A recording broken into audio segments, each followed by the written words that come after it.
why it always looks like my bed's crooked. Hey everyone, welcome to my channel. Today I'm doing a story time. Hope you enjoy it.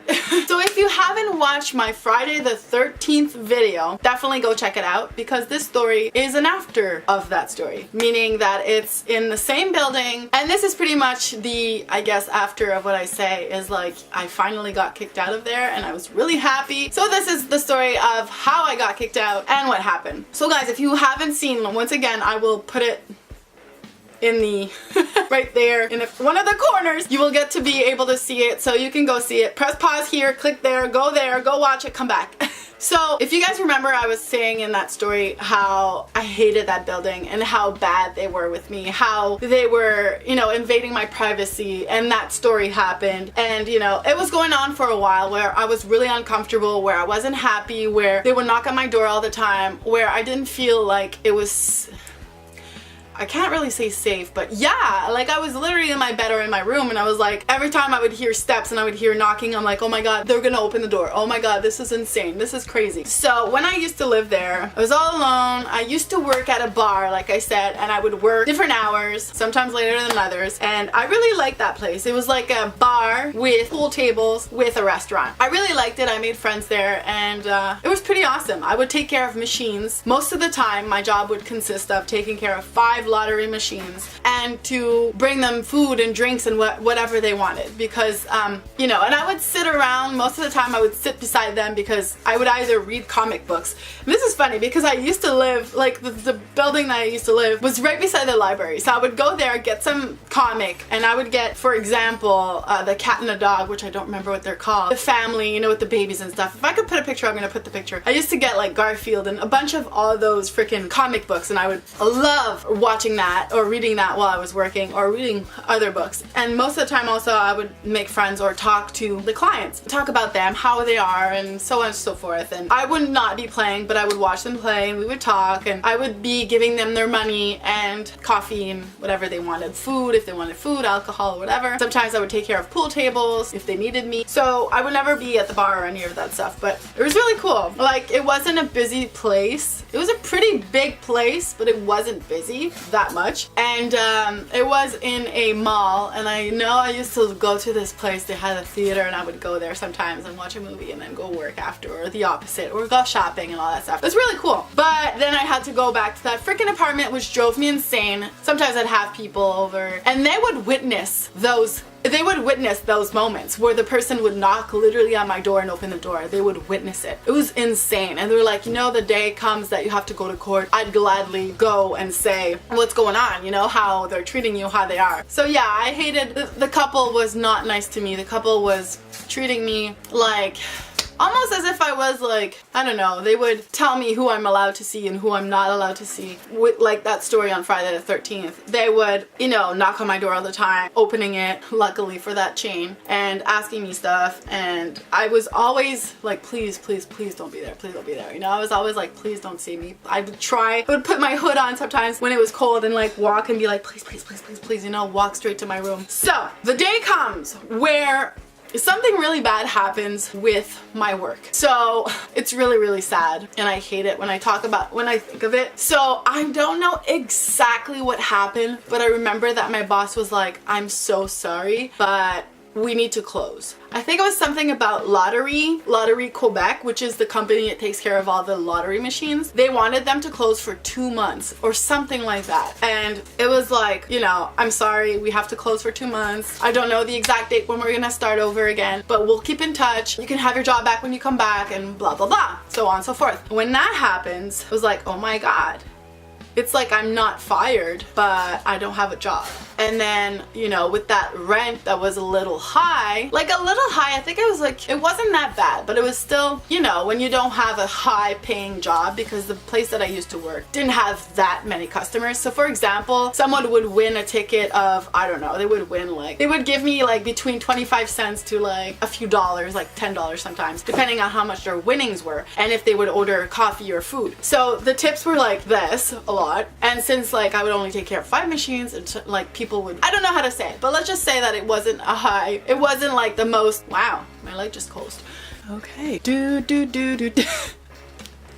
Oh my god, that is so funny. What's wrong with this lamp? Say please, I'm almost done. So it wasn't like this really, really high paying job. It wasn't like I was a barmaid or anything like that, but it was still good. I mean, I was making money and I was paying my rent, but you know, I was not accumulating money. Mostly because also I was eating food and I was going out because it was like my 20s. So I was going out and, you know, spending time with my friends and then going to work, and so I wasn't like, let me keep some money aside. So when that happened, of course I was like, uh-oh. So I tried to tell them, look, this is what's going on. I don't have a job for 2 months. Like, can you guys wait for the rent? Which I don't remember the timing of it. Like, was it near? Was it far? Like, I don't remember. I just remember that when it happened, I was like, please, can you be patient?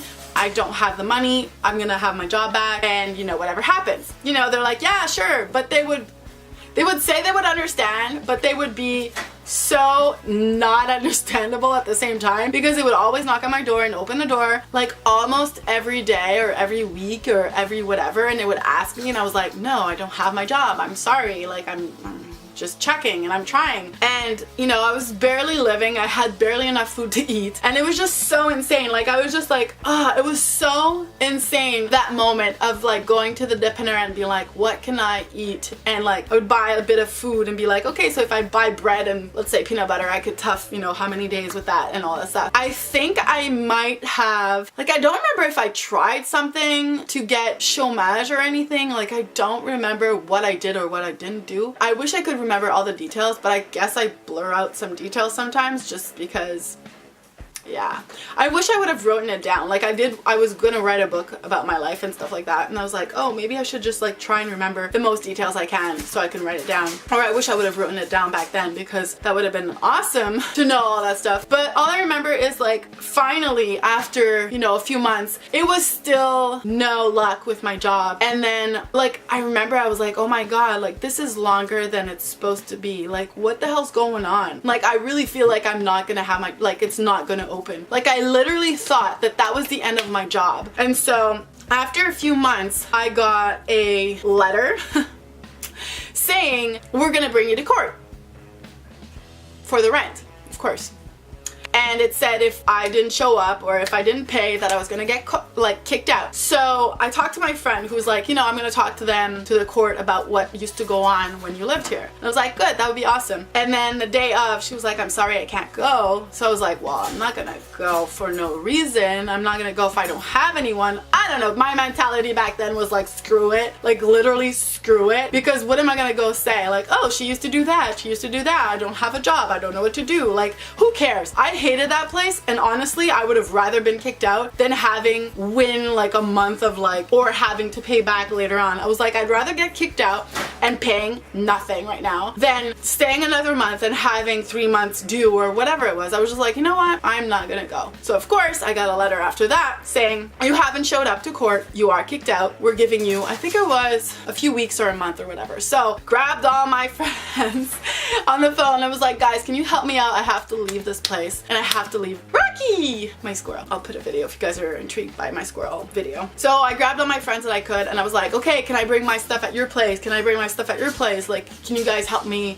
move? And honestly, I grabbed everything I could. And like I said, my apartment was small. Like I said in my other previous video, my apartment was kind of small, so I didn't have that much stuff to like that much stuff. But the rest of the stuff, I left it there. Literally, like, I left my whole bed set, and now that I think of it, I was like, wow. Like, I know it was complicated for my friends and I to move that out of there, and like, we didn't necessarily know where to bring it because I didn't have any other apartments. You know, my friends didn't have like an apartment or a big room to like put all my stuff. So, you know, we decided, and I remember it was my dad's set of like bed set that he gave to me, and it was a little, it wasn't new. So when we looked at it, we were like, it's not in perfect condition. We could leave it there. I do regret it in a way because it was a gift, and I feel really bad about stuff like that. Like, I remember it and I'm like, why did I do that? But at the same time, it would have probably stayed in storage and got even worse, so I guess it's okay to have left it there. But yeah, we took everything out of there. We left the bed set and the drawers and, you know, the desks and all that stuff. There wasn't that much desk and drawers. There might be like 2 or 3, and then the bed. I don't remember if I brought the fridge or if it was theirs. I don't remember that. I just know I took everything out of there. I left that apartment and never looked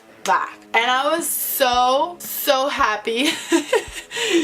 so happy I wasn't there anymore. What a story. What happened after with the job is I ended up by not going back because it took so much time before they opened up again that for me it was too kind of late, I guess. I was just like, never mind, I'm gonna get something else. So I did not end up by going back to that place except to say hi and what's up. They actually moved to a different building afterwards. I don't know if it was after that or I don't know what happened, but I just know I went back and I was like, oh, that's so cool, you guys open, oh, you're back, that's so cool, you know? I guess if I would have done things differently, maybe I would have gotten it. Like, I don't know how long I worked there for, so maybe I wouldn't even have been able to get the chômage. I don't know, like, I don't remember like the full details, but I just know that I never went back there. It took forever before they opened up. I didn't have a room, I didn't have an apartment anymore, and I was just like, whatever, move on to a different storyline or a different story, move on to a different adventure, as we would say. What happened after that, make sure to check for tomorrow's video, and the story goes on. Thank you guys for watching. Please make sure to check in the description all my social media links, my merch, and my eBay store, and everything's down there. Make sure to like my video, subscribe to my channel, watch my other videos, come back to see my what happens after. Thank you guys. Bye for now.